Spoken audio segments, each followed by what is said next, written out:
ക്രിസ്തുവിന്റെ സമാധാനം നിങ്ങളോടുകൂടെ ഉണ്ടായിരിക്കട്ടെ. വചനകിരണത്തിലേക്ക് ഏവർക്കും സ്വാഗതം. അമേരിക്കയുടെ മുൻ പ്രസിഡന്റായ എബ്രഹാം ലിങ്കൺ തന്റെ മകൻ സ്കൂൾ ജീവിതം ആരംഭിക്കുമ്പോൾ അവന്റെ അധ്യാപകന് ഒരു ഹൃദയസ്പർശിയായ കത്തെഴുതി.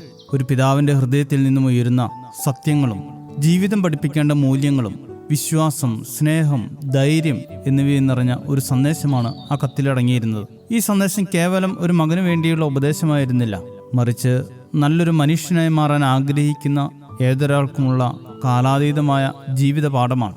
ലിങ്കൺ തന്റെ കത്തിൽ ഇങ്ങനെ കുറിച്ചു: ജീവിതം മുന്നോട്ട് കൊണ്ടുപോകുമ്പോൾ അത്യാവശ്യമായ വിശ്വാസം, സ്നേഹം, ധൈര്യം എന്നിവ അവന് പകർന്നു നൽകണം. സാമൂഹിക ബന്ധങ്ങളെക്കുറിച്ചുള്ള യാഥാർത്ഥ്യ ബോധം അവനിൽ ഉണ്ടാകണം. എല്ലാ തെമ്മാടികൾക്കും പകരമായി നല്ലവരുണ്ടാകും. സ്വന്തം കാര്യം മാത്രം നോക്കുന്ന രാഷ്ട്രീയക്കാർക്ക് പകരമായി അർപ്പണബോധമുള്ള നേതാക്കളുണ്ടാകും. എല്ലാ ശത്രുക്കൾക്കും പകരമായി സുഹൃത്തുക്കളുണ്ടാകും എന്നിവയൊക്കെ അവനെ പഠിപ്പിക്കണം. വെറുതെ കിട്ടിയ 100 രൂപയേക്കാൾ മൂല്യമുള്ളതാണ് അധ്വാനിച്ച് നേടിയ 10 രൂപ എന്നവനെ പഠിപ്പിക്കണം. ജീവിതത്തിൽ വിജയങ്ങളും പരാജയങ്ങളും ഉണ്ടാകാം. തോൽവികൾ ഏറ്റുവാങ്ങാൻ അവൻ പഠിക്കണം. ഒപ്പം അഹങ്കാരമില്ലാതെ വിജയങ്ങൾ ആസ്വദിക്കുകയും അസൂയയിൽ നിന്ന് അകന്നു നിൽക്കുന്നവനായി അവൻ മാറാനും കഴിയണം. സങ്കടങ്ങൾക്കിടയിലും ചിരിക്കുന്നത് എങ്ങനെയെന്ന് അവനെ പഠിപ്പിക്കണം. അവനിൽ പൊട്ടിച്ചിരിക്കുവാനുള്ള കഴിവ് കൂടി ഉണ്ടാകണം. എങ്കിലും ഏറ്റവും പ്രധാനമായി കരയുന്നതിൽ നാണക്കേടില്ല എന്ന് അവൻ അറിയണം. പ്രകൃതിയുടെ പാഠങ്ങളും ആത്മാർത്ഥതയും പുസ്തകങ്ങളുടെ വിസ്മയവും അറിയുന്നതിനൊപ്പം അവൻ പ്രകൃതിയെയും അറിയണം. ആകാശത്ത് പാറി നടക്കുന്ന പക്ഷികളെയും വെയിലത്ത് മൂളിപ്പറക്കുന്ന തേനീച്ചകളെയും ഹരിത ഭംഗിയുള്ള കുന്നിൻ ചെരുവിൽ വിരിഞ്ഞു നിൽക്കുന്ന പൂക്കളെയും കാണാൻ അവന് സമയം നൽകണം. മറ്റുള്ളവരെ വഞ്ചിക്കുന്നതിനേക്കാൾ വളരെ നല്ല കാര്യമാണ് സ്വയം തോറ്റുകൊടുക്കുന്നത് എന്നവൻ അറിയണം. തെറ്റാണെന്ന് ലോകം മുഴുവൻ പറഞ്ഞാലും സ്വന്തം ആശയങ്ങളിൽ വിശ്വസിക്കുവാൻ അവൻ പഠിക്കട്ടെ. എല്ലാവരും ആൾക്കൂട്ടത്തിനൊപ്പം പോകുമ്പോഴും ഒഴുക്കിനൊപ്പമല്ലാതെ നിൽക്കാനുള്ള ശക്തി അവന് പകർന്നു നൽകണം. എല്ലാവരുടെയും വാക്കുകൾക്ക് ചെവി കൊടുക്കുവാൻ അവനെ ശീലിപ്പിക്കണം. പക്ഷേ ശരിയെന്ന് തോന്നുന്ന കാര്യത്തിൽ ഉറച്ചു നിൽക്കുവാനും അതിനുവേണ്ടി പൊരുതുവാനും അവന് സാധിക്കണം. കൂവി വിളിക്കുന്ന ജനക്കൂട്ടത്തിന് നേരെ ചെവി അടയ്ക്കുവാൻ അവന് കരുത്തുണ്ടാകട്ടെ. എൻ്റെ മകനോട് അമിത ലാളന വേണ്ട. ചിലയിടങ്ങളിൽ അക്ഷമ കാട്ടുവാനുള്ള ധൈര്യവും ഒപ്പം ധീരതയോടെ ഇരിക്കുവാനുള്ള ക്ഷമയും അവൻ വളർത്തണം. സ്വന്തം കഴിവുകളിൽ ഉറച്ച് വിശ്വാസം അവനുണ്ടാകട്ടെ. എന്നാലേ അവന് മനുഷ്യന് വിശ്വാസമുണ്ടാവൂ. അങ്ങനെ അവൻ നല്ലൊരു മനുഷ്യനായി മാറട്ടെ. ഇങ്ങനെ പോകുന്നു എബ്രഹാം ലിങ്കന്റെ എഴുത്തിലെ വാക്കുകൾ.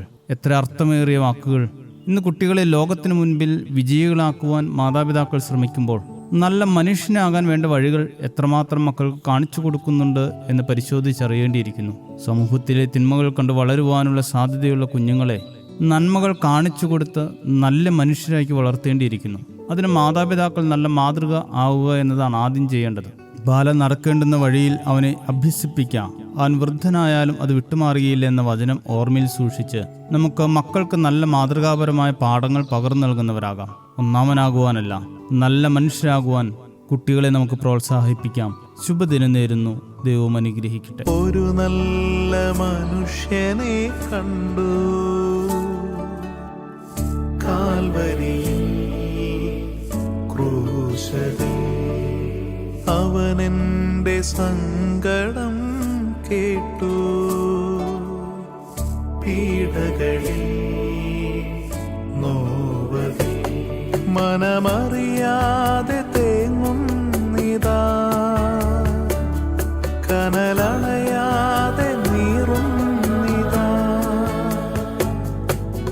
മിഴിനീരു വീണു കുതിർന്ന ഈ മണ്ണിലൻ അനുതാപമേകുന്നു ഞാൻ. ഒരു നല്ല മനുഷ്യനെ കണ്ടു കാൽവരിയിൽ ക്രൂശിൽ. അവനെന്റെ സങ്കടം കേട്ടു, പീഡകളിൽ